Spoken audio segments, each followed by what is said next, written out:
Hi viewers, welcome to Andhra Prabha. నేను Raghunandan. So ఇదొక కీలకమైన వీడియో. దయచేసి దీన్ని కొంచెం లెంతీ వీడియో అనుకోకుండా చూడండి. బంగ్లాదేశ్‌లో పరిస్థితులు మనం ఇప్పటివరకు మీరు చూసారు. మేబీ సోషల్ మీడియాలో గాని, టీవీలో గాని మీరు చూసి ఉండివచ్చు. బట్ దాని ఫాలో అప్‌లో భాగంగా బంగ్లాదేశ్‌లో పాకిస్తాన్ ఐఎస్ఐ లింకులు ఎలా ఉన్నాయి అనే ఒక తీగ మనం లాగుదాం. సో దట్ ఆ డొంకంతా మనకు కదిలిన విషయం మనకు కనబడుతుంది, అర్థమవుతుంది. అండ్ పీఎన్బీ కూడా రాబోయే రోజుల్లో ఫిబ్రవరి 12 అక్కడ ఎలక్షన్స్ ఉంటాయి అనేది చెప్తూ ఉన్న మాట యూనస్ అంటున్నాడు. సో 2026 ఫిబ్రవరి 12. సో పీఎన్బీ కూడా రంగంలోకి దిగితే తారిక్ రెహమాన్ ప్రధానమంత్రి అయ్యే అవకాశాలు ఉన్నాయా? ఉంటే అతను యాంటీ ఇండియా అతను.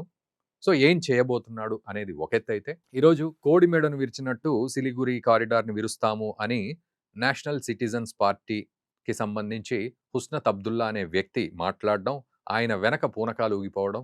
అండ్ ఈ ఎన్‌సిపి అంటే నేషనల్ సిటిజన్ పార్టీతో పాటు ఇన్కిలాబ్ పార్టీ కూడా ఒకటి కొత్తగా వచ్చింది. సో ఈ పార్టీ కూడా వీళ్ళంతా ఒక ఎత్తైతే, వీళ్ళు 2024 నుంచే బయటపడ్డారు. సో వీళ్ళంతా కూడా యూత్‌ఫుల్‌గా జెన్‌జీ లాగా ముందుకొచ్చి ఒక తలరాతను మార్చేద్దాం అనుకుంటున్నారు. ఎంతవరకు పాసిబిలిటీ ఉంది? ఇదొక ఎత్తైతే, పాకిస్తాన్ లింకులు భారత్ మీద ఎలా ప్రభావం చూపెడుతున్నాయి? అండ్ భారత్ కూడా రంగంలోకి దిగింది. ముఖ్యమైన అంశం ఇది. ఈ వీడియోలో భారత్ కూడా రంగంలోకి దిగి బంగ్లాదేశ్‌కి వార్నింగ్ ఇచ్చింది. ఏమని వార్నింగ్ ఇచ్చింది? ఆ వార్నింగ్ ఎలా ఉండబోతోంది అప్లై చేస్తే గనక బంగ్లాదేశ్ మీద అనేది కూడా మనం ఈ వీడియోలో మాట్లాడుకుంటున్నాం. దయచేసి ఈ వీడియో చూసి మన మిత్రులకు కూడా షేర్ చేయండి. మనతో పాటు మాట్లాడడానికి రిటైర్డ్ కల్నల్ వివిరావు గారు ఉన్నారు. వారిని అడిగి ఈ అంశానికి సంబంధించి లోతైన విశ్లేషణ తీసుకుందాం. వివిరావు గారు నమస్తే అండి. Welcome to Andhraprabha.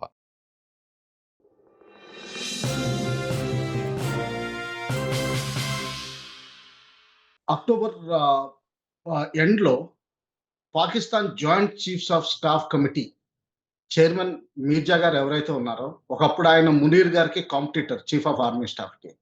ఆయన బంగ్లాదేశ్ విజిట్ చేయడం జరిగింది. ఆయన రిటైర్ అయిపోయారు నవంబర్ ఎండ్‌లో. ఆయన వచ్చినప్పుడు డిసైడ్ అయింది, డైరెక్ట్‌గా పాకిస్తాన్ నుంచి గైడ్‌లైన్స్ వచ్చే బదులు, డైరెక్ట్‌గా పాకిస్తాన్ ఎంబసీ ఏదైతే బంగ్లాదేశ్‌లో ఉందో, ఢాకాలో ఉందో, అక్కడే ఐఎస్ఐ సెల్‌ని ఏర్పాటు చేద్దామని. అది ఏర్పాటయిపోయింది కూడా. అప్పటి వరకు వాళ్ళకి పాకిస్తాన్‌కున్న సీనియర్ జనరల్స్ అంటే అడ్మినిస్ట్రేషన్ కానివ్వండి, ఆపరేషన్స్ కానివ్వండి, లాజిస్టిక్స్ కానివ్వండి, ట్రైనింగ్ కానివ్వండి, ఇటువంటి యాస్పెక్ట్స్‌లో అందరూ వచ్చారు బంగ్లాదేశ్. లాస్ట్ 1 ఇయర్ 4 మంత్స్‌లో వచ్చారు. ఓకే. వచ్చిన తర్వాత చాలా డిస్కషన్స్ అయినాయి. చిట్టగాం ఏరియాలో చాలా ఫోకస్ జరిగింది. వాళ్ళకి విజిట్ కూడా చేయడం జరిగింది. బంగ్లాదేశ్‌లో ఉన్న పాకిస్తాన్ ఎంబసీలో ఒక బ్రిగేడియర్ నాయకత్వంలో 7 ఆఫీసర్లు అంటే 3 కల్నల్స్, 4 బ్రిగేడియర్ ఇంకా వేరే ర్యాంక్ మనుషులు వీళ్ళందరినీ అపాయింట్ చేయడం జరిగింది ప్రాపర్‌గా ఐఎస్ఎస్ఎల్. వీటికి తోడుగా ఇంకొక నేవీ ఎయిర్ ఫోర్స్ ఆఫీసర్ కూడా వచ్చారు. జనరల్‌గా వీళ్ళు ఐఎస్ఐలో పార్ట్ ఉండరు. అందరూ ఆర్మీ వాళ్ళు ఉంటారు. ప్రీవియస్ ఎక్స్‌పీరియన్స్ స్పైయింగ్‌లోను వీటిలోనూ ఉన్నవాళ్ళు ఉంటారు. స్పెషల్ ఆపరేషన్స్‌లో ఉన్నవాళ్ళు. వీళ్ళు వచ్చారంటే జనరల్‌గా ఏదో army, navy, air force side నుంచి కూడా ఏదో కుతంత్రాలు కోఆర్డినేట్ చేయడానికి వచ్చారు. అందులోనే భాగం కింద ఒక బంగ్లాదేశ్ షిప్ మన ట్రాలర్‌ని పడగొట్టడం, తర్వాత సైలెంట్‌గా వెళ్ళిపోవడం జరిగిందని అనుకోవచ్చు మనం. అయితే పాకిస్తాన్ డిఫాక్టో రూలర్ మునీర్ గారి స్టేట్మెంట్ ప్రకారం నెక్స్ట్ బంగ్లాదేశ్‌లో జరగబోతోంది ఇండియాకి ఈస్ట్ సైడ్ నుంచి అటాక్ మెయిన్ వస్తుందని ఆయన స్పష్టంగా చెప్తున్నారు. ఓకే. అంటే ఏంటంటే ఎప్పటి నుంచో వేస్తున్న ప్లాన్లు ఇప్పుడు ఫ్రక్టిఫై అవుతున్నాయని, అంటే పరిపక్వతకు వచ్చినాయని మనం లెక్క పెట్టుకోవాలి. ఎప్పుడైతే 1971 వార్‌లో వాళ్ళు ఓడిపోయి వెనక్కి వెళ్ళిపోవాల్సి వచ్చిందో, అప్పుడు వాళ్ళు జమాతే ఇస్లామీని పట్టుకున్నారు. ఇస్లాం మతం పేరు మీద. దాన్ని స్ట్రెంథెన్ చేసుకుంటా వచ్చారు. అందులోనే భాగం కింద ఇనీషియల్‌గా ముజిబుర్ రహమాన్‌ని అసాసినేషన్ చేయడం, తర్వాత మిలిటరీ పరిపాలన రావడం, ఎర్షాద్ జనరల్ టేక్ ఓవర్ చేయడం, తర్వాత పొలిటిక్స్‌లోకి రావడం ఆయన. తర్వాత ఆయన బీఎన్‌పీ పార్టీ స్థాపించి మెయిన్ 2 పార్టీస్‌లో ఒక భాగం కింద వెళ్ళడం. Bangladesh Nationalist party. ఆయన వైఫ్ ప్రెసిడెంట్, ఆయన తర్వాత ఆయన వైఫ్ ప్రైమ్ మినిస్టర్ అవ్వడం. వీళ్ళందరూ కొంచెం యాంటీ ఇండియా స్టాన్స్ ఉన్నా గానీ వాళ్ళకి అర్థమైంది ఇండియా లేకపోతే మనం బతకలేమని. ఎందుకంటే వాళ్ళ చుట్టూరు మనం ఉన్నాం. వాళ్ళకి ఫుడ్ కూడా సరిపోదు. అందుకని ఇండియా నుంచి ఇంపోర్ట్ చేయాల్సిన అవసరం ఉంటుంది. ఎగ్స్ ఇటువంటి డైలీ రిక్వైర్మెంట్స్ కూడా చేసుకోవాల్సి ఉంటుంది. హ్మ్. సో, ఇండియా మీద ఆధారపడాల్సిన అవసరం ఉందని వాళ్ళకి అర్థమైంది. ఎందుకంటే మేజర్ రివర్స్ కూడా అస్సాం నుంచి కానివ్వండి, వెస్ట్ బెంగాల్ నుంచి కానివ్వండి, అటు సిక్కిం నుంచి వచ్చే తీస్తా రివర్ కానివ్వండి, హ్మ్. అన్నీ ఇండియా నుంచి బంగ్లాదేశ్‌కి వెళ్తాయి. So, okay. ఒక విధంగా ఎక్స్‌ట్రీమిజం ఉన్నా గాని కొంతవరకు మోడరేషన్ మెయింటైన్ చేశారు. హ్మ్. అయితే లాస్ట్ ఇయర్ బాగా బియ కొంచెం రిజర్వేషన్స్ వీటి మీద కొంచెం అన్‌ఎంప్లాయ్‌మెంట్ మీద ఎక్కువ యూత్‌ని ప్రేరేపించి హ్మ్. మునీర్ గారు ఆర్మీ చీఫ్ టేక్ ఓవర్ చేసిన తర్వాత హ్మ్. ఆయన డీజీఐఎస్ఐగా ఉన్నప్పుడు ఏదైతే ప్లాన్స్ ఆయన చదివారో ఆయన్ని ఫుల్‌గా ఇంప్లిమెంట్ చేయడం మొదలుపెట్టారు. ఇంప్లిమెంట్ చేస్తున్నారు. హ్మ్. ఆ ఇంప్లిమెంటేషన్ భాగంలో ఆయనకి 1 ½ ఇయర్ పట్టింది ఇంప్లిమెంట్ చేయడానికి. హ్మ్. So, Awami league prime minister ఎవరైతే ఎలక్టెడ్ ప్రైమ్ మినిస్టర్ ఉన్నారో ఆవిడని వెళ్ళగొట్టడం ఇవన్నీ జరిగింది. ఆవిడ యాక్చువల్‌గా లండన్ వెళ్ళిపోవాలనుకున్నారు. హ్మ్. ఎక్కడైతే ఆవిడ కొడుకున్నారో ఆ! అక్కడికెళ్ళిపోవాలనుకున్నారు. హ్మ్. కానీ ఈ మధ్యలో లండన్ నుంచి క్లియరెన్స్ రాకపోవడం వల్ల యాహ్! కొంత ఎమర్జెన్సీ వల్ల ఇండియాలో ల్యాండ్ అవ్వడం, ఇండియా షెల్టర్ ఇవ్వడం జరిగింది. అవును. అయితే దీన్ని యాంటీ ఇండియా స్టాన్స్ కింద యూనస్ గారు ప్రపోజ్ చేస్తున్నారు. కానీ యాక్చువల్‌గా ఏంటంటే కేవలం హసీనా గారికి షెల్టర్ ఇచ్చినందుకు కాదు. హ్మ్. ఒరిజినల్‌గా ఏంటంటే ఇది పాకిస్తాన్ డిజైన్ ఏదైతే బంగ్లాదేశ్‌ని మనం లిబరేట్ చేసామో, అదే హ్మ్. బంగ్లాదేశ్‌ని మన వైపు తిరిగి తిప్పికొడితే, మనకి ఈ 3400 ప్లస్ కిలోమీటర్స్ ఉన్న బంగ్లాదేశ్ బోర్డర్, హ్మ్. అలాగే 2000 కిలోమీటర్లు ఉన్న ఇటు వెస్టర్న్ బోర్డర్ హ్మ్. 2 యాక్టివేట్ అయ్యి, చైనా సైడ్ నుంచి ప్రెషర్ వస్తే హ్మ్. ఇండియా బ్రేక్ అవ్వక తప్పదు. బ్రేక్ అయిపోతుంది. అండ్ ఎస్పెషల్లీ ఈశాన్య రాష్ట్రాలు ఏవైతే ఉన్నాయో, అవి కొంచెం వల్నరబుల్. ఎందుకంటే వాళ్ళ పాపులేషన్, డెమోగ్రఫిక్స్ కొంచెం వేరుగా ఉండడం వల్ల కొంచెం ఎలినేషన్ ఉంది. ఉంది. లాస్ట్ 10 ఇయర్స్‌లో చాలా బ్రిడ్జ్ అయిపోయింది. ఆ! కానీ అంటే ఒకవేళ స్కోప్ మాత్రం ఉంది. అరుణాచల్ ప్రదేశ్‌ని ఎట్టి పరిస్థితిలోనూ చైనా క్లెయిమ్ చేస్తుంది కాబట్టి, ఆ ఓకే. క్లెయిమ్ బలపడుతుంది. అయితే ఇక్కడ సార్ మీరన్న మీరన్న డైలాగ్‌ని ఒక చిన్న స్టేట్‌మెంట్‌లో తీసుకుంటే 1971 ఈ ఈ విషయాన్ని అంటే బంగ్లాదేశ్ ఫార్మ్ అయిన విషయాన్ని ఈ రోజు పాకిస్తాన్ ఆ రివెంజ్‌ని గుర్తుపెట్టుకొని ఈ రోజు తీర్చుకుంటుంది అనుకోవచ్చా? ఎగ్జాక్ట్‌లీ. ఆ! ఎగ్జాక్ట్‌లీ. హ్మ్. అది ఇప్పటికి ఇంత బిల్డప్ ఇచ్చిన తర్వాత ఇప్పుడు ఫ్రక్టిఫికేషన్ వస్తోంది. హ్మ్. హ్మ్. అది ఏంటంటే మునీర్ గారు చీఫ్ అయిన తర్వాత ఆయన వన్ ఆఫ్ ది ఫ్యూ ఆయన చాలా రేర్ మెటీరియల్. ఆ! జనరల్‌గా డీజీఐఎస్ఐ ఎప్పుడు చీఫ్ అవ్వరు. హ్మ్. వాళ్ళు ఇంటెలిజెన్స్‌లోనే ఉండిపోతారు. వాళ్ళు ఫేడ్ అవే అయిపోతారు. ఆ! వాళ్ళ ఓన్ పుస్తకాలు రాసుకుంటారు. ఆ! కానీ ఈయనొక్కడు చీఫ్ అయ్యాడు. ఆ! Of course he was dismissed by ఆహ్, బ మన ఇమ్రాన్ ఖాన్ నియాజీ గారు. యాహ్! యాహ్! ఫైజ్ అహ్మద్‌ని తీసుకొచ్చారు. ఆ ఫైజ్ అహ్మద్‌ని జైల్‌లో పెట్టారు. ఇమ్రాన్ ఖాన్ గారిని జైల్‌లో పెట్టారు. సో, ఆయనకి ఇంటర్నల్‌గా గొడవలు తప్పించుకున్నారు. జస్టిస్ సిస్టమ్‌ని వీక్ చేశారు. ఇమ్యూనిటీ తీసుకున్నారు. హ్మ్. సో, దీని తర్వాత బంగ్లాదేశ్ మీద ఫోకస్ పెట్టారు. అది ఫ్రక్టిఫై అయిపోయింది లాస్ట్ ఆగస్ట్‌లో. హ్మ్. దాని నుంచి బిల్డప్ చేసుకుంటూ ఇప్పుడు ఫిబ్రవరిలో మిడ్ ఫిబ్రవరిలో ఎలక్షన్స్ అనౌన్స్ అయ్యాయి. హ్మ్. ఫిబ్రవరి 12 అంటున్నారు. ఆహా! ఎప్పుడు ఈ ఎలక్షన్స్ నిజంగా నడుస్తాయా లేదా అన్నది కొంచెం డౌట్ ఉంది. హ్మ్. ఎందుకంటే ఇప్పుడు ప్రస్తుతం జరుగుతున్న వయలెంట్ యాక్టివిటీస్ చూస్తే హ్మ్. వాళ్ళలో ఒక సీనియర్ గాదు. ఒక యూత్ లీడర్ చనిపోతే హ్మ్. అతనికి నేషనల్ మోర్నింగ్ ప్రకటించారు. అవునవును. హ్మ్. అది చాలా వింత. తర్వాత యూనస్ గారి స్పీచ్‌లో గూడా ఆయనకున్న ఆశయాలను నేను ముందరికి తీసుకెళ్తానన్నారు. ఏదో యూనస్ గారు అంత ముసలాయన అంత వ ప పండిపోయిన ఆయన ఒక హ్మ్. యూత్ లీడర్ ఏదో ఎమోషనల్ స్టేట్మెంట్స్ ఇస్తా ఉంటే హ్మ్. ఆయన్ని క్యారీ చేయడం ఏంటండి? యెస్. ఆయన ఆశయాలు నేనే ముందుకు తీసుకెళ్ళడం. ఆ! హ్మ్.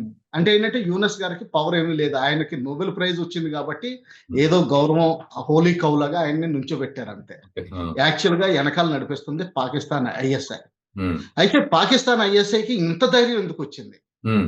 అటు అమెరికా సపోర్ట్ ఉంది. హ్మ్. అమెరికాకి సెంట్రల్ ఏషియాలో డామినేషన్‌కి నీకు బగ్రామ్ ఎయిర్ బేస్ ఇప్పిస్తాం ఆఫ్ఘనిస్తాన్‌లో. హ్మ్. ఇటు బంగ్లాదేశ్‌లో కొన్ని ఐలాండ్స్, కోకో ఐలాండ్స్ అయితే చైనా దగ్గరున్నాయి. హ్మ్. మయన్మార్‌కి చెందినయి. హ్మ్. ఇంకా మిగతా చిన్న దీవులున్నాయి. సెయింట్ మార్టిన్స్ ఐలాండ్ ఇవన్నీ. ఆ! హ్మ్. ఆ దీవులు మీకు బంగ్లాదేశ్ నుంచి ఇప్పిస్తామని ప్రెషర్ తీసుకొస్తామని హ్మ్. ట్రై చేశారు. హ్మ్. అయితే అవామీ లీగ్ గవర్నమెంట్ ఒప్పుకోకపోవడంతోటి ఆవిడని తీసేసి హ్మ్. ఈ అమెరికాకి ఆ ఎర చూపిచ్చి హ్మ్. ఇండియా మీద వాళ్ళ ప్రతీకారం తీర్చుకోవడానికి ఇవన్నీ బట్ ఇక్కడ ఇంకొక డౌటొస్తుంది సార్. ఇప్పుడు మీరన్న ప్రకారం యూనిస్ ప్రభుత్వం వచ్చి ఇప్పుడు దాదాపు సంవత్సరం దాటింది గూడా, సంవత్సరంన్నర అవుతోంది గదా! సో, ఎందుకు మరి ఇప్పుడు ఈ సెయింట్ మార్టిన్స్ ఐలాండ్ గాని, లేకపోతే మిగతా విషయాల్లో అంటే ఒక డ్రాస్టిక్ డెవలప్‌మెంట్స్ ఇప్పటివరకు ఎందుకు జరగలేదు? అంటే వాళ్ళు కావాల్సిన అమెరికాకి గావాల్సిన కోరిక ఎందుకు ఇప్పటికి తీరలేదు? మధ్యలో చేశారండి. యూనస్ గారు ప్రయత్నం చేశారు. హ్మ్. అయితే చీఫ్ ఆఫ్ ఆర్మీ స్టాఫ్ ఎవరైతే ఉన్నారో హ్మ్. ఆయన చాలా స్ట్రాంగ్ వార్నింగ్ ఇచ్చారు. హ్మ్. మీరు ఆపద్ధర్మ అడ్వైజరే. లాంగ్ టర్మ్ ఇంప్లికేషన్స్ ఉన్న పాలిసీ డెసిషన్స్ మీద ఏదైనా సరే మీరు నిర్ణయాలు తీసుకోవడానికి లేదు. మీకు ప్రజల సపోర్ట్ లేదు. సపోర్ట్ లేదు. ఒకవేళ తీసుకుంటే మాత్రం ఆర్మీ ఊరుకునేది లేదని స్పష్టంగా చెప్పారు. ఓకే. దానివల్ల ఆయన ఆగిపోయారు. లేకపోతే ఈ పాటికి ఇచ్చేసేవారు. సో ఇప్పుడు పాకిస్తాన్ ఖచ్చితంగా దాన్ని ఫోర్స్‌ఫుల్‌గా ఇంప్లిమెంట్ చేసే ప్రయత్నం ఉంది. ప్రయత్నంలో ఉంది. అలాగే ఈ ఎలక్షన్స్‌లో హ్మ్. బీఎన్‌పీ జనరల్‌గా యాంటీ ఇండియా పార్టీ. యాహ్! ఇప్పుడు వరకు ఏంటంటే యూత్ లీడర్స్ వీళ్ళు ఎంత ఎన్నికలు పోటీ చేసినా గాని హ్మ్. వీళ్ళకి గవర్నమెంట్ ఫార్మ్ చేసే అంత సత్తా లేదు. హ్మ్. అందుకని చెప్పి బీఎన్‌పీ మెయిన్ పార్టీ అయిపోతుంది. హ్మ్. బీఎన్‌పీకి మెజారిటీ వస్తుంది. స్పెషలిస్టులు చెప్పక్కర్లేదు. మనకందరికీ లేమన్స్ ఐడియా ఉంది. బీఎన్‌పీకి మెజారిటీ వచ్చేది. హ్మ్. అయితే మదర్ మాత్రం లండన్‌ని తీసుకెళ్లాల్సొచ్చింది. She is on death bed. So ఆ! కొడుకు ఎవరైతే 17 ఇయర్స్ నుంచి లండన్‌లో ఉన్నారో తారిక్ రహమాన్. ఆయన్ని తిరిగి తీసుకురావాలని తీసుకొస్తుంది. ఆయనొస్తే ఆయన మీద కేసులు చాలా ప్రూవ్ అయ్యి పనిష్మెంట్లు కూడా డిక్లేర్ చేయబడి ఉన్నాయి. ఓకే. మనీ లాండరింగ్ దగ్గర నుంచి బేసికల్లీ మనీ, కరప్షన్ కరప్షన్. జనరల్‌గా పాకి ఇస్లామిక్ దేశాల్లో ఎక్కడ డెమోక్రసీ నడవలేదు. వాళ్ళకి ఓన్లీ అరిస్టోక్రసీ అండ్ పావర్టీ నడుస్తుంది. హ్మ్. పాకిస్తాన్ అవనివ్వండి, బంగ్లాదేశ్ అవనివ్వండి. ఇండియా అయితే మాత్రం చాలా వరకు స్ట్రీమ్ లైన్ అయిపోయింది ఇప్పటి వరకు. రిజర్వేషన్స్ తోటి, వీటితోటి, క్యాస్ట్ సిస్టమ్ ఇటువంటివి కూడా మనం అడ్రెస్ చేయగలిగాం. ఈ దేశాలు మాత్రం అసలు అడ్రెస్ చేయలేకపోయాయి. హ్మ్. సో ఇప్పుడేమవుతుందంటే నా అభిప్రాయం ప్రకారం నిజంగా ఫిబ్రవరిలో ఎలక్షన్స్ జరిగితే మాత్రం బీఎన్‌పీకి మెజారిటీ వచ్చే అవకాశాలున్నాయి. మెజారిటీ లేకపోయినా మేజర్ సీట్స్ వస్తాయి. సో దీనివల్ల మిగతా యూత్ లీడర్స్ ఎవరికైతే చిన్న అతుకు, బతుకు దొరికినాయో అవన్నీ కలిపి ఒక కోalition గవర్నమెంట్ ఫార్మ్ అయ్యి హ్మ్. ఈ తారిక్ రహమాన్ గారి కింద ప్రైమ్ మినిస్టర్ కింద చేసి హ్మ్. ఆయన కింద జరిగే అవకాశాలు చాలా కనిపిస్తున్నాయి. అయితే దీనికి పాకిస్తాన్ చాలా ట్రై చేస్తోంది. ఓకే. సో ఆ పీఎన్‌బీ రావడానికే ట్రై చేస్తోందంటారా? ఎగ్జాక్ట్‌లీ. ఓకే. సో అయితే ఇక్కడ సార్ ఇప్పుడు యూనుస్ ప్రభుత్వం పడిపోవాల్సిందే. ఇంక దానికి వేరే ఆప్షన్ లేదా అనేది ఒకటి. ఎందుకంటే యూనుస్ ఏం చెప్తున్నాడు అమెరికా ఎన్వాయ్‌కి ఫిబ్రవరి 12న ఎలక్షన్స్ ఖచ్చితంగా జరిగి తీరుతాయి. మేము మళ్ళీ గొప్పగా వెళ్తాం ముందుకి అనేది ఆయన ఏదో చెప్తా ఉన్నాడు. ఒక పాయింటు. రెండోది ఈ లీడర్స్ ఎవరైతే ఉన్నారో ఇప్పుడు మీరన్నట్లుగా ఈ యూత్ లీడర్స్ ఎవరైతే ఉన్నారో వాళ్ళు మేము యూనస్ ప్రభుత్వాన్ని గూడా గద్దెదించుదాము అని అంటున్నారు అంటే సో ఇది ఒక కరప్షన్ లేని డెమోక్రటిక్ ప్రభుత్వం కోసమా? ఇస్లామిక్ స్టేట్ కోసమా? లేకపోతే మీరన్నట్లు కేవలం పీఎన్‌బీకి వత్తాసు పలికే ప్రయత్నము ఈ యూత్ లీడర్స్ చేస్తున్నారా? ఎట్లా అర్థం చేసుకోవాలి ఇక్కడ సిట్యుయేషన్‌ని? ఈ యూత్ లీడర్స్ అంటే ఏదో మన ఢిల్లీ జేఎన్యూలోను, ఢిల్లీ హ్మ్. యూనివర్సిటీలోను ఇచ్చిన స్టేట్మెంట్స్ ప్రకారంగానే పెట్టుకోవాలి. యాహ్! యాహ్! వాటికి అంత వాల్యూ ఉండదు. ఎందుకంటే అది ఉండదు. ఓట్ జనరేషన్ చేయలేదది. హ్మ్. హ్మ్. కామన్ మ్యాన్ వాటిని అర్థం చేసుకోడు. హ్మ్. నా అభిప్రాయం ప్రకారం. అయితే ఎప్పుడైతే 71లో జమాతే ఇస్లామీ అన్నదాన్ని ఉందో, దానికి జమాతే ఇస్లామీకి ఒక యూత్ వింగ్ ఉంది. హ్మ్. ఛాత్ర పరిషత్ అంటారు. బెంగాల్‌లో ఛాత్ర అంటే విద్యార్థి. ఆ! విద్యార్థి పరిషత్ ఒకటుంది. ఛాత్ర పరిషత్ అంటారు. ఆ! జమాత్ ఛాత్ర పరిషత్. హ్మ్. ఆ జమాత్ ఛాత్ర పరిషత్తు ఇన్నేళ్లు ప్రయత్నం చేసి ఏదో లీడర్స్‌ని బయటికి తీసుకురావాలని చూస్తోంది. హ్మ్. వాళ్ళ వల్లే ఏదో వచ్చి రాని నాలెడ్జ్ తోటి ఇంటర్నేషనల్ రిలేషన్స్ గాని, డిప్లొమసీ గాని ఏమీ తెలియకుండా వాళ్ళేదో 7 సిస్టర్స్‌ని బ్రేక్ చేసేస్తాం, ఇండియాని ఆ! బ్రేక్ చేసేస్తాం. యాక్చువల్‌గా ఏంటంటే ఇండియా బంగ్లాదేశ్‌కి చాలా సోదర భావంతోటి ఫెసిలిటీస్ ఇచ్చింది. అవునవును. యాక్చువల్‌గా ఇవ్వాల్సిన నీళ్ళ కంటే ఎక్కువిస్తోంది ఫరక్కా బరాజ్ నుంచి. ఆ! అలాగే తీస్తా నదిలోంచి కూడా మొత్తం నీళ్లు అల్టిమేట్‌లీ వాళ్ళకే ఎళ్తున్నాయి. మనం అవును. మధ్యలో పవర్ జనరేషన్ కొంత చేసుకున్నా గాని అల్టిమేట్‌లీ నీళ్లు అటేపే ఎళ్ళాలి. హ్మ్. బ్రహ్మపుత్ర నది కూడా అటేపే ఎళ్ళాలి. హ్మ్. సో, మనం వాళ్ళకి రైలు నెట్వర్కు, తర్వాత రోడ్ నెట్వర్క్ కూడా త్రిపురకి లింక్స్ అడిగి, హ్మ్. వాళ్ళకి డెవలప్‌మెంట్ చేయించాలని మనం చూస్తున్నాం. హ్మ్. ఈ రోజున కూడా క్రిందటి 2 నెలల క్రితం 2,00,000 టన్నుల బియ్యం తీసుకెళ్లాల్సొచ్చింది. హ్మ్. ఎమర్జెన్సీ మెజర్‌లో తక్కువ రేట్‌కి. హ్మ్. కమర్షియల్ వెంచర్ కూడా కాదది. హ్మ్. ఈ రోజుని మళ్ళా ఇంకొక 50,000 టన్నులు అడుగుతున్నారు. ఆ! అంటే ఇండియా మీద ఆధారపడక తప్పదు. ఇంక్లూడింగ్ చేపలు. నిన్న కోడిగుడ్లు కూడా వెళ్ళడం జరిగింది బెనాపోల్ నుంచి. ఆ! మన బోర్డర్ క్రాసింగ్ ఏదైతే ఉందో పెట్రాపోల్, బెనాపోల్ అని 2 క్రాసింగ్ పాయింట్లుంటాయి ఇండియా, బంగ్లాదేశ్. హ్మ్. అక్కడి నుంచి ఫస్ట్ టైమ్ చాలా రోజుల తర్వాత ఎగ్స్ కూడా వెళ్ళడం జరిగింది. లేకపోతే అక్కడ అవి కూడా దొరకవు. హ్మ్. పాపులేషన్ ఎక్కువ, లిమిటెడ్ రైస్ గ్రోత్ ఉంటుంది. హ్మ్. కొంతవరకు వెజిటబుల్స్ ఉంటాయి. ఇంకా మిగతా ప్రోటీన్ డైట్ ఇవంతా ఇండియా నుంచి వెళ్ళాల్సిందే. సో మనం ఇచ్చే కోడిగుడ్లే తిని మన మీదే విషం కక్కుతారనమాట బంగ్లాదేశ్‌కి. అదేంటంటే హ్మ్. Average Bangladeshi is not against India అనుకుంటాను నేను. అవును. హ్మ్. ఇదేంటంటే పాకిస్తాను ఒక లాంగ్ టర్మ్ విజన్‌లో హ్మ్. ఎప్పటినుంచో బిల్డప్ చేసుకుంటూ వచ్చింది. హ్మ్. ఆ బిల్డప్‌ని కరెక్ట్‌గా మునీర్ గారి టైంలో ఎస్కలేషన్ అయింది. ఎందుకంటే ఆయనకు ఒక ఫేవరైట్ సబ్జెక్ట్ ఇది. ఓకే. అందుకనే ఆయన మాటల్లో కూడా బయటకొచ్చారు. ఈసారి ఇండియాకి ఈస్ట్ సైడ్ నుంచి ప్రాబ్లమ్ ఎక్కువుంటుంది. ఆ! అయితే ఇక్కడ ఇంకోటి సార్ ఇప్పుడు ఆహ్, ఆ హిందువు ఎవరైతే చనిపోయాడో 'దీపు' సో, అతని గురించి ఇష్యూ పక్కన పడిపోయింది. బట్ ఇప్పుడు 'షరీఫ్ ఒస్మాన్ హదీ' ఎవరైతే చనిపోయాడో మీరన్నట్టుగా అతను ఒక ప్రామినెంట్ లీడర్ గూడా కాదు. 2024 జులైలో అతను బయటికొచ్చాడు అంతే. సో, అతన్ని హైలైట్ చేయడం ఒకటి. ఆ హిందూ అబ్బాయి ఎవరైతే ఉన్నాడో 'దీపు దాసు' అతన్ని అంత దారుణంగా హింసించి చంపేసినా కూడా ప్రభుత్వం దాని మీద ఫోకస్ పెట్టడం పక్కన పెడితే, ఈరోజు ప్రామినెంట్ లీడర్స్ అని జెప్పి ఆ 'షరీఫ్ ఒస్మాన్ హదీని' హైలైట్ జేయడం, మీరన్నట్లు నేషనల్ లెవెల్ దాన్ని హైలైట్ జేయడం. సో, ఇది ఇది ఎవరు చేస్తున్నట్టుగా అర్థం జేసుకోవాలి దాన్ని? కన్‌ఫ్యూజన్‌లో జరుగుతోందా? లేకపోతే మళ్ళీ దీనికి స్ట్రాటజీ ఉన్నట్టా? దీనికో స్ట్రాటజీ ఉందండి. హ్మ్. ఇదేంటంటే దేశం అల్లర్లలో ఉన్నప్పుడు జనరల్‌గా ఓటింగ్ ప్యాటర్న్ తగ్గిపోతుంది. హ్మ్. ఓటింగ్ ప్యాటర్న్ తగ్గిపోయినప్పుడు రిగ్గింగ్ ఈజియర్. హ్మ్. సో, రిగ్గింగ్ చేస్తారు. బీఎన్‌పీకి ఫేవరబుల్‌గా అవామీ లీగ్‌ని ఇన్ ఎనీ కేస్ బ్యాన్ చేశారు. హ్మ్. సో, అవామీ లీగు క్యాండిడేట్స్ ఎవరైతే ఉన్నారో వాళ్ళు బహుశా ఇండిపెండెంట్ కింద పోటీ చేస్తారు. హ్మ్. యాక్చువల్‌గా మనం బ పాకిస్తాన్ సిట్యుయేషన్ చూస్తే పాకిస్తాన్‌లో ఎలా జరిగిందో మా ఇమ్రాన్ ఖాన్‌ని తీసేయడం, ఆ! తర్వాత కొంతకాలం తర్వాత ఆపద్ధర్మ ప్రధాన్ని పెట్టడం, ఆ! తర్వాత మళ్ళా ఎలక్షన్స్ కండక్ట్ చేయడం, హ్మ్. వాటిని రిగ్ చేయడం. హ్మ్. రిగ్ చేసిన తర్వాత ఇంకా మెజారిటీ రాకపోతే దాన్ని ఇండిపెండెంట్ క్యాండిడేట్స్ కింద పెట్టి హ్మ్. వాళ్ళందరినీ గవర్నమెంట్ ఫార్మ్ చేయకుండా చేయడం. హ్మ్. తక్కువ పార్టీ ఎలక్షన్స్‌లో తక్కువ ఓట్లొచ్చినా గాని హ్మ్. ప్రైమ్ మినిస్టర్ ఒకతన్ని వీక్ ప్రైమ్ మినిస్టర్‌ని చేయడం. హ్మ్. తర్వాత ఎవరైతే అంతకుముందు వరకు ఫారెన్ మినిస్టర్‌గా ఉన్నారో బిలావల్‌ని తీసుకెళ్ళి హ్మ్. ఆయన్ని పీపీపీ చైర్మన్ కింద తీశారు. ఒకవేళ ఎక్కువ మాట్లాడితే షరీఫ్ గారు హ్మ్. ఆయన్ని తీసేసి మళ్ళా బిలావల్‌ని తీసుకొస్తారు. ఆ! హ్మ్. సో, సేమ్ అదే ఇదే బంగ్లాదేశ్‌లో. ఆ! ఇదే రెప్లికేషన్. అంటే ఒక సక్సెస్‌ఫుల్ అయిన ప్లాన్‌ని మళ్ళా బంగ్లాదేశ్‌లో ఇంప్లిమెంట్ చేయాలని చూస్తున్నారు. The key person Munir. హ్మ్.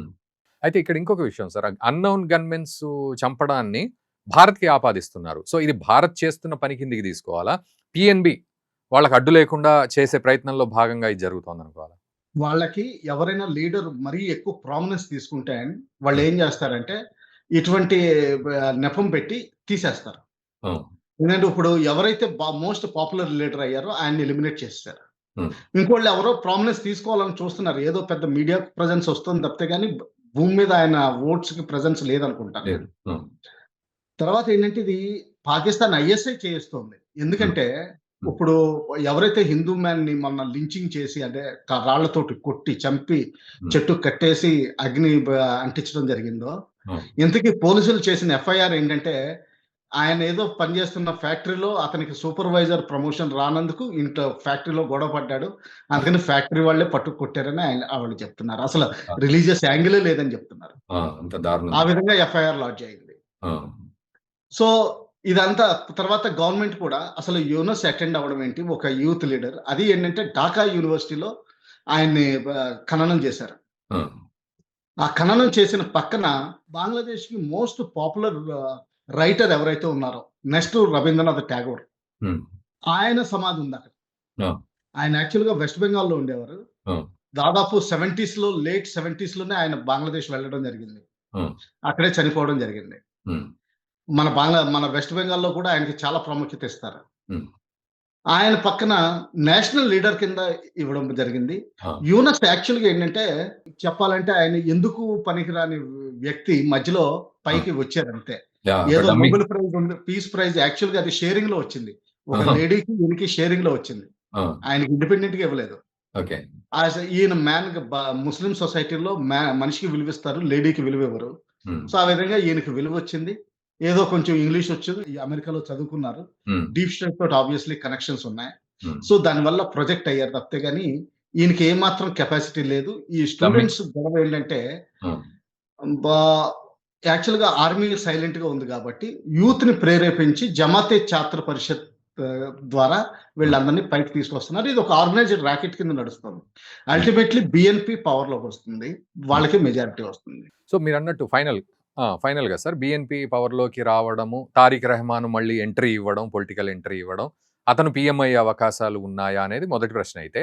రెండోది మీరన్నట్టుగా PNB anti India force political party. So వాళ్ళేమో డెమోక్రటిక్‌గా ఉండాలి అనేది ఒక స్లోగన్ అందుకున్నారు. ఎవరు పీఎన్‌బీ. నిజంగా డెమోక్రటిక్‌గా ఉండి భారత్‌తో కొత్త సంబంధాలేమైనా నెరుపుతారా?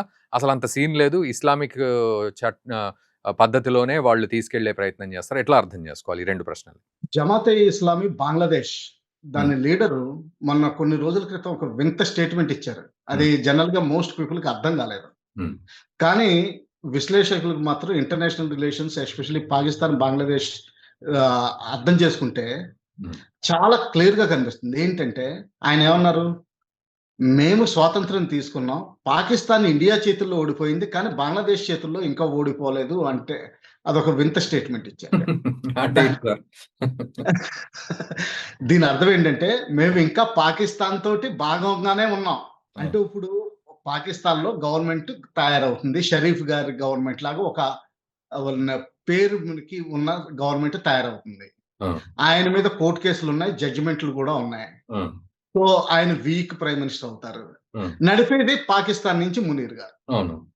ఇది ఇండైరెక్ట్‌గా చెప్పలేక, ఎలా చెప్పాలో తెలియక జమాతే ఇస్లామీ ప్రెసిడెంట్ ఇది అన్న మాటలు, స్వయంగా అన్న మాటలు. ఓకే. ఇప్పుడు మనకు అర్థమవుతోంది. అంటే బంగ్లాదేశ్‌ని కూడా 1971 పాకిస్తాన్ ఎలా పరిపాలించేదో, ఆ! అదే స్కేల్‌లో లేకపోయినా గాని, వేరే రూపంలో హ్మ్. మునీర్ గారు పరిపాలిస్తారు. హ్మ్. సో అది. పరిపాలిస్తారు ముందు. పరిపాలిస్తారు. ఎగ్జాక్ట్‌లీ. సో వాళ్ళు అది. ఒప్పుకుంటున్నారు ఇంకా హ్యాపీగా. వాళ్ళు ఒప్పుకుంటున్నారు. వాళ్ళు జమాతే ఒప్పుకుంటున్నారు. ఇస్లామీ కాబట్టి. హ్మ్. జమాతే ఇస్లామీ ఒప్పుకుంటుంది. సో మరి పీఎన్‌బీ పాత్ర ఏముంటుంది? ఇప్పుడు నవాజ్ షరీఫ్ గారి పార్టీలాగా పాకిస్తాన్ ముస్లిం లీగ్ పార్టీలాగా ఓ ఆ! ప్రైమ్ మినిస్టర్ ఉంటారు. ఫ్రంట్ కనిపిస్తుంది. హ్మ్. సో యాంటీ ఇండియా ఎలిమెంట్ మాత్రం కంటిన్యూ అవుతూ ఉంటుంది. కంటిన్యూ అవుతుంది. మరి భారత్ రెస్పాండ్ అవ్వడం విషయంలో సార్ ఇక్కడ ఇంకొక డౌట్ ఉంది. ఇప్పుడు ఢిల్లీలో వీహెచ్‌పీ లాంటి పరిషత్‌లు ఇవి తర్వాత కొంతమంది హిందూ సంఘాలు గూడా అగ్రెసివ్‌గా ముందుకెళ్తున్నాయి. అక్కడ భారత్‌లో అంటే ఢిల్లీలో ఉన్న బంగ్లాదేశ్ హై కమిషన్ ముందు గొడవ చేస్తా ఉన్నారు. సో ఈ నిరసనలతోటే సరిపోతుందా? లేకపోతే ఆర్ఎస్ఎస్ మోహన్ భగవత్ గారు చెప్పారు హిందువులంతా ఏకమవ్వాలి. బంగ్లాదేశ్‌లో చాలా ఇబ్బందిగా ఉంది అనే విషయం ఒకటెత్తుకుంటే, సో భారత్ రెస్పాన్స్ ఏ విధంగా ఉండాలి ఇటువంటి సందర్భంలో? చాలా జాగ్రత్తగా పరిశీలిస్తున్నాం అనే డైలాగ్ తోటి ఆగిపోతోంది.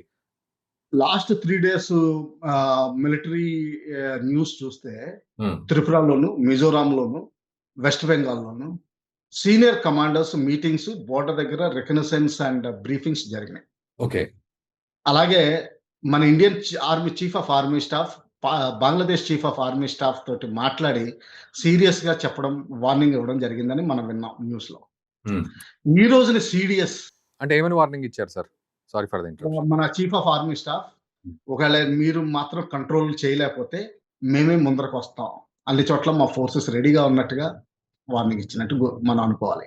అంటే తి ఏం అంటే ప్రిసైజ్ మనం అంటే ఎట్లా అప్లై చేస్తాం దాన్ని? త్రిపురలో ఒక బ్రిగేడ్ మూవ్ అయినట్టు ఈరోజు వార్తల్లో ఫోటోస్ వస్తున్నాయండి. హ్మ్. మిజోరాంలో ఆల్రెడీ ఒక బ్రిగేడ్ ఉంది. హ్మ్. ఇంకా వెస్ట్ బెంగాల్‌లో అంటారా strike core, mountain strike core అక్కడే ఉంది. పనాగఢ్‌లో ఉంది. హ్మ్. సో, ఈస్టర్న్ కమాండ్ కలకత్తాలో ఉంది. హ్మ్. మొత్తం ఈస్టర్న్ ఎయిర్ ఫోర్స్ కమాండ్ షిల్లాంగ్‌లోనే ఉంది. హ్మ్. కేవలం గంటల్లో సమయం పడుతుంది. మనకి ఇంటర్వ్యూన్ అవ్వడానికి. ఆ! యుద్ధం చేస్తామా? లేకపోతే శాంతి కోసం అక్కడ మనం ఫోర్స్ కాదండి. శాంతి కోసం మనం ఓకే. అంటే బంగ్లాదేశ్ ఆర్మీకి హెల్ప్ చేసే అవకాశాలు ఎక్కువ కనిపిస్తున్నాయి. ఓకే. ఓకే. ఆ! ఆ విధంగా కనిపిస్తున్నాయి. అలాగే ఈరోజు సీడీఎస్ కూడా ఒక స్టేట్మెంట్ ఇచ్చారు. హ్మ్. ఆయన ఏమన్నారంటే భారత్ హై ఇంటెన్సిటీ కాన్ఫ్లిక్ట్స్‌కి కౌంటర్ టెర్రరిజానికి రెడీగా ఉండాలన్నారు. హ్మ్. హ్మ్. హ్మ్. ఇది 2 విధాలుగా చూడొచ్చు. మొన్న ఒక చీఫ్ మినిస్టర్ ఇన్ఫంట్రీ అవసరం లేదు. ఆర్మీ అవసరం లేదు. ఓన్లీ మిసైల్స్ తోటి, ఎయిర్ ఫోర్స్ తోటి గెలిచేయొచ్చు అన్నట్టుగా మాట్లాడారు. హ్మ్. ఆయనకేదో ఉన్న నాలెడ్జ్ తోటి. హ్మ్. దానికి కౌంటర్ అవ్వచ్చు. ఓకే. రెండోదేంటంటే ఒకవేళ ఎలక్షన్స్ జరిగి యాంటీ ఇండియన్ గవర్నమెంట్ వచ్చి మనకి పాకిస్తాన్ తోటి ఆపరేషన్ సింధూర్ కంటిన్యూ అయితే ఇంటెన్సిటీ తోటి, అప్పుడు మనం 2 సైడ్‌లు కేటర్ చేయాల్సొస్తుంది. హై ఇంటెన్సిటీ వార్ జరగాల్సొస్తుంది. High intensity. నేను రెండోది అనుకుంటున్నాను మెయిన్‌గా. ఓకే. హై ఇంటెన్సిటీ వార్ గురించే. వారు 2 సైడ్‌ల నుంచి. 2 సైడ్. 1971లో ఎలా జరిగిందో ఆ! అలాగా మళ్ళా రెప్లికేట్ చేయాల్సొస్తుంది. సో ఇది మళ్ళీ మనకు బూమెరాంగ్ లేకపోతే సైడ్ ఎఫెక్ట్స్, ఆఫ్టర్ ఎఫెక్ట్స్ ఇచ్చే పరిస్థితులు ఉంటదా? ఉంటాయండి. అది ఎలాగో ఏంటంటే హ్మ్. ఇస్లామిక్ ఫండమెంటలిజం అన్నది వాళ్ళది కమ్యూనిటీలో మిస్‌యూజ్ అవుతుంది. ఆ! Unfortunately it will continue to be misused for next 50 years. హ్మ్. అది జరుగుతూనే ఉంటుంది. అది మనం ఎదుర్కోవాల్సి ఉంటుంది. అలాగే టెర్రరిజం కంటిన్యూ అవుతుంది. రేపు స్లీపర్ సెల్స్ ఇండియాలో ఎక్కడికి వెళ్ళిపోవు. అవును. అవి అలా కంటిన్యూ అవుతూనే ఉంటది. హ్మ్. మనం వాటికి ముందర అహెడ్ వెళ్ళాలి. హ్మ్. ఇన్‌ఫాక్ట్ 2025 ఇండియాని ఒక మంచి స్టేచర్‌కి తీసుకొచ్చింది. Whether in military power or diplomatic power or economic power ఈ మూడిట్లో చూస్తే హ్మ్. 2025 ఎస్పెషల్లీ డిఫెన్స్ రంగంలో మాత్రం అవును. ప్రపంచంలో దాదాపు నంబర్ 3 కింద నిలుస్తుంది ఈ రోజున. హ్మ్. సో, ఆ విధంగా ఏంటంటే మనకి మంచిదే. మనం ముందర ఇది నడుస్తూనే ఉంటుంది ఇది. బంగ్లాదేశ్ ఏంటంటే కన్వర్ట్స్ అయినా గాని, హ్మ్. జమాత్ ఇస్లామీ ఏదైతే ఎప్పటి వరకు అయితే లైవ్‌గా ఉంటుందో, హ్మ్. ఫండమెంటలిజం ఎప్పుడు ఇండ్యూస్ అవుతూనే ఉంటుంది. దాన్ని ఎక్స్‌ప్లాయిట్ చేస్తూనే ఉంటారు. హ్మ్. అన్‌ఫార్చునేట్‌లీ అక్కడ అరిస్టోక్రసీ, కామన్ మ్యాన్ నడుస్తుంది. మిడిల్ మ్యాన్‌కి ఉన్న విజ్డమ్ లేదక్కడ. హ్మ్. అండ్ ఇంకొకటి సరిగ్గా ఫైనల్‌గా ఒక మాట. షేక్ హసీనా ఇక్కడే ఉండి మెయిల్స్ పెడుతోంది. పెద్ద పెద్ద స్టేట్మెంట్స్ అవన్నీ చేస్తోంది గదా! భారత్ కూడా షేక్ హసీనా విషయంలో సరైన ప్రూఫ్సు లేవు. సరైన ఆహ్, ఇంట్రాగేషన్ కరెక్ట్‌గా లేదు. ఇవన్నీ చెప్తూ ఉంది. బట్ షేక్ హసీనాను అప్పగించే పరిస్థితి ఉంటుందా? ప్రయత్నం ఉంటుందా? అసలు అవసరమే లేదా? మనం ఎట్లా ఆలోచించాలి భారత్ వైపు నుంచి? షేక్ హసీనాని అప్పగించే ప్రయత్నం మాత్రం ఎట్టి పరిస్థితిలోనూ ఉండదు. వాళ్ళు ఎంత ఉండదు. రిక్వెస్ట్ చేసినా, ఫోర్స్ వాడాలని చూసినా అటువంటి పరిస్థితి వచ్చేది కాదు. హ్మ్. వచ్చేదే లేదు. హ్మ్. ఇంకా రెండవది చూస్తే ఏంటంటే, ఇండియా ఏమని ప్రెషర్ చేస్తుందంటే, అవామీ లీగ్‌ని ఎలక్షన్స్‌లో కంటెస్ట్ చేయమని. హ్మ్. ఈ రోజుని అవామీ లీగ్ కంటెస్ట్ చేస్తే, హ్మ్. జనరల్‌గా లిబరల్ గాబట్టి, బెంగాలీస్ ఏంటంటే, ఇస్లాం మతం ఉన్నా గాని, అక్కడ డామినేషన్ ఉన్నా గాని, బెంగాలీ కల్చర్ అండ్ యాటిట్యూడ్స్ మాత్రం ఇంకా అలాగే మిగిలున్నాయి. హ్మ్. వాళ్ళకి లిబరలిజం అలవాటు. హ్మ్. ఛాందసవాదం అలవాటు కాదు. యాహ్! సో, ఆ విధంగా అవామీ లీగ్‌కి మెజారిటీ వచ్చే అవకాశాలున్నాయి. ఓకే. సో, అప్పుడు పొలిటికల్ రన్ జరుగుతుంది. కోయలిషన్ అవ్వచ్చు, ఏదైనా అవ్వచ్చు. హ్మ్. లేకపోతే ఈసారి అపోజిషన్‌లో ఉండి నెక్స్ట్ టైము హ్మ్. మళ్ళా ఎలక్షన్‌లు జరిగే ప్రయత్నంలో అప్పుడు గెలిచే అవకాశాలు ఎప్పుడుంటాయి. ఎందుకంటే ఇప్పుడు ఎవరు గెలిచినా గాని హ్మ్. ప్రజల్ని మా శాంతపరచడానికి, డెవలప్‌మెంట్ చేయడానికి తిరిగి 2 సంవత్సరాల క్రితం ఉన్న వైభవం తీసుకురావడానికి 5 ఏళ్ళు పడుతుంది కనీసం ఎంత ప్రయత్నించినా గాని. సో, అసలు ప్రజలేం కోరుకుంటున్నారు సార్? నిజంగా ఒక ఇస్లామిక్ ప్రభుత్వమనా? నిజంగా కరప్షన్‌ని అది జేయాలనా? లేకపోతే వాళ్ళకి గావాల్సిన ప్రభుత్వమే ఉండాలనా? యూత్ అసలు ఎట్లా అర్థం జేసుకోవాలి దీన్ని? యూత్‌ని ప్రేరేపించారు అంతేనండి. ఇది అంతే. యాక్చువల్‌గా ఏంటంటే జనరేషన్ జెడ్ అన్నది ఆ! ఏంటంటే వీళ్ళని ప్రేరేపించడం చాలా ఈజీ. ఏదో ఆ! ఇంటర్నెట్ వచ్చిన తర్వాత, మీడియా వచ్చిన తర్వాత ఏమైందంటే వీళ్ళందరూ నేను కొంతమందితోటి ఇంటరాక్ట్ అయ్యాను కూడా. జవహర్లాల్ నెహ్రూ యూనివర్సిటీలో ఆ! ఫ్రీగా స్కాలర్‌షిప్‌లో చదివేవాళ్ళు. వీళ్ళేంటంటే ముందర డిగ్రీ తర్వాత పీజీ తర్వాత రిసర్చ్ అన్న దానితోటి 7, 8 ఏళ్ళు ఇలాగే తిరుగుతా ఉంటారు. ఆ! ఏదోటి భావనలు వాళ్ళకి వచ్చేస్తాయి. లెఫ్టిస్ట్ ముదిరిపోతారింక. వ్యూస్ ఆ! ముదిరిపోతారు. ఆ! వీళ్ళకేంటంటే, ఇంకా బ్యాలన్స్ ఆఫ్ మైండ్ ఉండదు. ఉండదు. ఆ! ఆ తర్వాత పొలిటికల్ పార్టీస్ వీళ్ళని అన్‌ఫార్చునేట్‌గా పికప్ చేస్తాయి. హ్మ్. వీళ్ళేదో లీడర్స్ కింద. మన ఇండియాలో గూడా చూస్తున్నాం. అవును. ఢిల్లీ అదే జేఎన్‌యూ లీడర్ ఒకతన్ని ఈ కాంగ్రెస్ అన్న కన్యయ్య కుమార్ పార్టీ లాంటి వాళ్ళు. హ్మ్. పికప్ చేసింది. హ్మ్. అలాగే మన ఆంధ్రాలో కూడా ఒకప్పుడు ఒక డెత్ అయితే దాన్ని అన్నెసెసరీగా నేషనల్ లెవెల్ ఇది చేశారు. హ్మ్. హ్మ్. గుర్తుంది లేదా? హ్మ్. అలాగే ఇటువంటివి జరుగుతూనే ఉంటాయి. పొలిటికల్ ఎఫర్ట్స్ తర్వాత వీటిని కౌంటర్ చేయాల్సిన అవసరం గూడా చాలా ఉంది. హ్మ్. అయితే మన ఇండియాలో అయితే మిడిల్ క్లాస్ ఎక్కువ ఉండడం వల్ల ఏంటంటే పొలిటికల్ మెచ్యూరిటీ కొంతవరకు వస్తుంది. ఎక్కడైతే అరిస్టోక్రసీ అండ్ పావర్టీ ఎక్కడుంటుందో హ్మ్. అక్కడ ఈ middle class vision, middle class maturity రాదు. రాదు. హ్మ్. పూరర్ క్లాస్ అంతా ఇండియాకి ఎప్పుడెళ్ళిపోవాలి? నేను ఇప్పుడు మైగ్రేషన్ పర్మిషన్ ఇస్తే లీగల్ మైగ్రేషన్ పర్మిషన్ ఇస్తే వర్క్ పర్మిట్స్ 50% ఆఫ్ బంగ్లాదేశ్ ఇండియాలో ఉంటుంది. ఆ! అవును. సో, తర్వాత ఈ రోజు కూడా మనకి అన్ని డైలీ ప్రొడక్ట్స్ అంటే డైలీ కన్జంప్షన్‌కి అంటే ఒకవేళ నిజంగా మన ఇండియా స్ట్రాంగ్ హోల్డ్ చేయాలంటే జస్ట్ రేషన్స్ ఆఫ్ చేసేస్తే చాలు. హ్మ్. కేవలం సీ రూట్‌లో రావాలి. ఇంకా వేరే పరిస్థితి లేదు బంగ్లాదేశ్‌కి. అయితే సీ రూట్ విషయానికొస్తే సార్, సీ రూట్ విషయానికి గూడా మొహమ్మద్ యూనూస్ ఏమంటాడంటే, ఈ ఈశాన్య రాష్ట్రాల్ని యాక్సెస్ జేయడానికి సముద్రం అంతా గూడా మా సైడే ఉంది. మేము గనక కరెక్ట్‌గా దీన్ని ప్లాన్ జేస్తే చైనా కారిడార్‌కి మేము కనెక్ట్ అవుతాము. భారత్‌తో సంబంధమే ఉండదు అనే టాక్టిక్ ఆయన జెప్తా ఉన్నాడు. ఇదేంటంటే పాకిస్తాన్ నుంచి వచ్చిన డీటెయిల్డ్ బ్రీఫింగ్ అండి. ఓకే. ఆయనకి అర్థం కాలేదు. ఆ! ఆయనకి ఎక్కడో మైక్రో బ్యాంకర్ తీసుకొచ్చి కోఆపరేటివ్ బ్యాంకు పనిచేసిన అతన్ని తీసుకొచ్చి అవును. చిట్టీలు ఇంటర్నేషనల్ రాసేస్తాను. స్ట్రాటజీ ఎలా మాట్లాడతాడు? ఆయన ఏం మాట్లాడాడో ఆయనకే తెలీదు. ఆ! యాక్చువల్‌గా. ఓకే. ఆయనకి ఏదో పదాలు చెప్పారు. కొన్ని సెంటెన్స్‌లు, పారాగ్రాఫ్‌లు రాసిచ్చారు. హ్మ్. ఆయన ఎగ్జాక్ట్‌లీ చదివాడు తప్పితే గాని ఆయనకి అంచనా లేదు. హ్మ్. అయితే ఏంటంటే, మనకిప్పుడు పాకిస్తాన్‌లో ఆఫ్ఘనిస్తాన్ బోర్డర్‌లో ఉన్న ఎన్‌డబ్ల్యూఎఫ్‌పి అన్నది 9 ప్రావిన్స్‌లు అందులో 9 సబ్‌సెక్ట్స్ ఉంటాయి. యాక్చువల్‌గా 11 అనుకోవాలి. హ్మ్. ఆ 11 అక్కడ ఆఫ్ఘనిస్తాన్ తోటి ఎక్కువ ఎఫిలియేషన్ ఉంటుంది. హ్మ్. అలాగే వాళ్ళేమనుకుంటున్నారంటే వాళ్ళ థాట్ ప్రాసెస్ ఏంటంటే ఇక్కడ మన ఈశాన్య రాష్ట్రాల్లో కూడా 7 రాష్ట్రాలున్నాయి. ఇన్‌ఫాక్ట్ సిక్కిం తోటి కలిపితే 8 అవుతాయి. హ్మ్. అందులో Arunachal Pradesh already China claim చేస్తోంది. హ్మ్. సో దీన్ని మనం ఎక్స్‌ప్లాయిట్ చేయలేమా? ఆ! అది. హ్మ్. ఇది యాక్చువల్‌గా పాకిస్తాన్ ఐడియా. బంగ్లాదేశ్‌కి అసలు ఐడియా లేనే లేదు. వాళ్ళకి లేదు. అంత ఎకానమీ డెవలప్ అయితేనే గాని మీకు మిలిటరీ థాట్ ప్రాసెస్ రాదు. అవును. మన ఇండియా కూడా ఫస్ట్ ఆప్ పవన్ చేసినప్పుడు హ్మ్. అప్పుడు ఆ రోజుకి ఎకానమీకి కొంచెం డెవలప్ అయ్యాం కాబట్టి యెస్. అప్పుడున్న ప్రైమ్ మినిస్టర్ కొంచెం తన మజిల్స్ ఫ్లెక్స్ చేశాడు. హ్మ్. ఇప్పటికి కూడా. హ్మ్. సో ఎకానమీ పెరిగితేనే గాని ఏ దేశం కూడా చేయదు. అలాగే చైనా కూడా 2017 తర్వాత ఎకానమీ పెరిగింది. తర్వాత మిలిటరీ ప్రొవెస్ ఇంప్రూవ్ చేసుకుంటుంది. సో హ్మ్. యూనస్ గారు నేచురల్‌గా వచ్చిన మాటలు కాదు. ఎవరో చెప్పి కరెక్ట్‌గా చదివిచ్చారు అంతే. ఆయన చదివిన మాటలు కూడా ఆయనకే తెలీదు. సో, ఇప్పుడు వారం రోజులుగా జరుగుతుంది. సద్దుమణిగే అవకాశం ఉందా సార్ ఇంకొక వారంలో ఫైనల్‌గా? లేదండి. నేను అనుకోవడం ఇది ఇంకా ప్రేరేపిస్తారు. హ్మ్. ఎంత వయలెన్స్ ఉంటే అంత మంచిది ఎలక్షన్స్ టైమ్‌లో. ఆ! ఒకవేళ జరిగితే మాత్రం అప్పుడేంటంటే రిగ్గింగ్ విపరీతంగా జరుగుతుంది. Right sir. Thank you VV Rao గారు. So, thank you very much. చాలా క్లియర్‌గా, డీటెయిల్డ్‌గా ఇప్పుడు బంగ్లాదేశ్‌లో ఉన్న పరిస్థితిని, కీలకమైన సిట్యుయేషన్స్ అన్నిటిని గూడా వర్ణించారు. సో, వ్యూయర్స్, ఇదొక అద్భుతమైన వీడియో అనే చెప్పాలి. ఎందుకంటే బంగ్లాదేశ్ సిట్యుయేషన్‌ని వివిరావు గారు పూర్తిగా వివరించారు. మనకు పూర్తి లింకులు పాకిస్తాన్ నుంచి బయటపడుతూ ఉన్నాయి. అండ్ పీఎన్‌బీ గూడా రాబోయే రోజుల్లో తారిక్ రెహమాన్ గూడా 17 సంవత్సరాలుగా లండన్‌లో దాక్కున్న ఎగ్జైల్‌లో ఉన్న అతను గూడా ఇక్కడికొచ్చి రేపు పీఎం అయ్యే అవకాశాలున్నాయి. సో, యూత్ అంతా గూడా ఉపయోగపడబోతోంది పొలిటికల్‌గా. అండ్ జమాతే ఇస్లామీ చక్రం తిప్పే ప్రయత్నంలో భాగంగా ఒక పాత్ర కీలకంగా పోషిస్తుంది. అండ్ యూనుస్ ఒక డమ్మీగా మిగిలిపోయాడనేది మనకు అర్థమవుతుంది. రేపు ఫిబ్రవరి ఎలక్షన్స్ తర్వాత యూనుస్‌ని రోడ్డు మీద పట్టుకొని ఈడ్చి తన్నినా కూడా మనం ఆశ్చర్యపోనవసరం లేదు అట్లాంటి పరిస్థితిలో. ఇక షేక్ హసీనా అంటారా, భారతదేశంలో సేఫ్‌గా ఉంది కాబట్టి ఆమె అలాగే కంటిన్యూ అయ్యే అవకాశాలున్నాయి. చూడాలి భవిష్యత్తులో అవామీ లీగ్ గనక బ్యాన్ ఎత్తేసినా, లేకపోతే ఇండిపెండెంట్‌గా వాళ్ళు నిలబడ్డా గూడా షేక్ హసీనా మళ్ళీ ఇంకో పాత్ర పోషించే అవకాశం ఉందో అది వేచి చూడాలి. బట్ ఏదేమైనా ఈరోజు పాకిస్తాన్ లింకులే బంగ్లాదేశ్‌ని నడిపిస్తున్నాయి అనడంలో ఎటువంటి సందేహం లేదు అనే విషయం మనకు అర్థమవుతోంది. సో, ఖచ్చితంగా దీని మీద మీరు కామెంట్ చేయండి. అండ్ దయచేసి మన తోటి మిత్రులు వాళ్ళందరికీ ఈ వీడియోని షేర్ చేయండి. బంగ్లాదేశ్‌లో జరుగుతున్న అల్లర్ల ప్రభావం భారత్ మీద గూడా పడే అవకాశాలు ఉన్నాయి అని కొన్ని వర్గాలు చెప్తూ ఉన్నాయి కాబట్టి ఖచ్చితంగా ఈ వీడియోని ముందు జాగ్రత్తగా మన మిత్రులకు షేర్ చేయండి. Thank you very much.